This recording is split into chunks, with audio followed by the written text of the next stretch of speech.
మొన్నటికి మొన్న ఎన్టీఆర్ ఫుల్ గెడ్డంతో ఉన్నాడంటూ నానా హడావిడి చేశారు. ఆ తర్వాత ఎన్టీఆర్ లుక్ అది కాదంటూ మనం క్లారిటీ ఇచ్చిన సంగతి తెలిసిందే. అయితే త్వరలో మొదలవబోయే బాబీ డైరెక్షన్ లో సినిమా కోసం అసలు ఎలాంటి కసరత్తులు చేస్తున్నాడు యంగ్ టైగర్.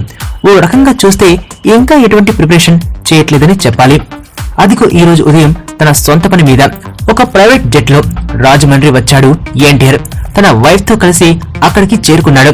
కాస్త మాసిన గెడ్డం, నాచురల్ గా ఉన్న తన జుట్టు, అలాగే కొంచెం పైకొచ్చిన అబ్డామిన్ తో అక్కడ దర్శనమిచ్చాడు. అంటే ఇంకా తన కొత్త సినిమా కోసం ఎటువంటి కసరత్తులు మొదలు పెట్టలేదని మనం అర్థం చేసుకోవచ్చు. పైగా ఎన్టీఆర్ ఇలా ఉన్నాడు అలా ఉన్నాడు అంటూ వస్తున్న రూమర్లకు కూడా ఇప్పుడు మనోడు చెక్ పెట్టేసినట్లే. కళ్యాణం ప్రొడక్షన్ లో బాబీ డైరెక్షన్ లో రూపొందే సినిమాకు ఇంకా టైం ఉంది.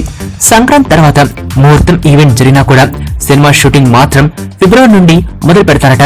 ఈ సినిమా కోసం ఎన్టీఆర్ మరోసారి తన లుక్ తో ప్రయోగం చేస్తారని టాక్ ఉంది. చూద్దాం ఏం చేస్తాడో మరి.